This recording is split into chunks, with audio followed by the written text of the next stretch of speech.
चरणमाळ घाटात पुन्हा एकदा अपघात झाला असून चरणमाळ घाटाच्या दुरुस्तीचा प्रश्न पुन्हा एकदा समोर आला आहे. कोंबड्यांनी भरलेला आयसर ट्रक चरणमाळ घाटात उलटून अपघात झाला की घटना मध्यरात्री 3 वाजेच्या सुमारास घडली आहे. या अपघातात सहचालक जागीच ठार झाला.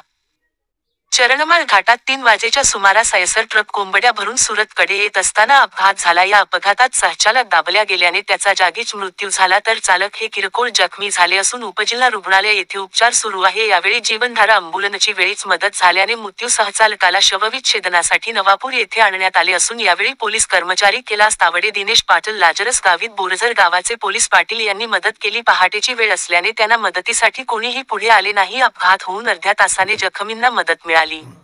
मध्यंतरी चरणमाळ घाटात अपघाताचे सत्र सुरू होते. त्यानंतर चरणमाळ घाट दुरुस्तीसाठी शासनातर्फे पाहणी करण्यात आली.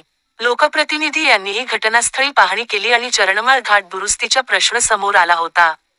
तेव्हा घाट दुरुस्ती होणार असे सांगितले जात असताना त्यानंतर हा प्रश्न हवेत उडून नंतर चरणमाळ घाट दुरुस्तीचा मुहूर्त सापडलाच नाही. पुन्हा एकदा चरणमाळ घाटच्या दुरुस्तीचा प्रश्न ऐरणीवर आला आहे.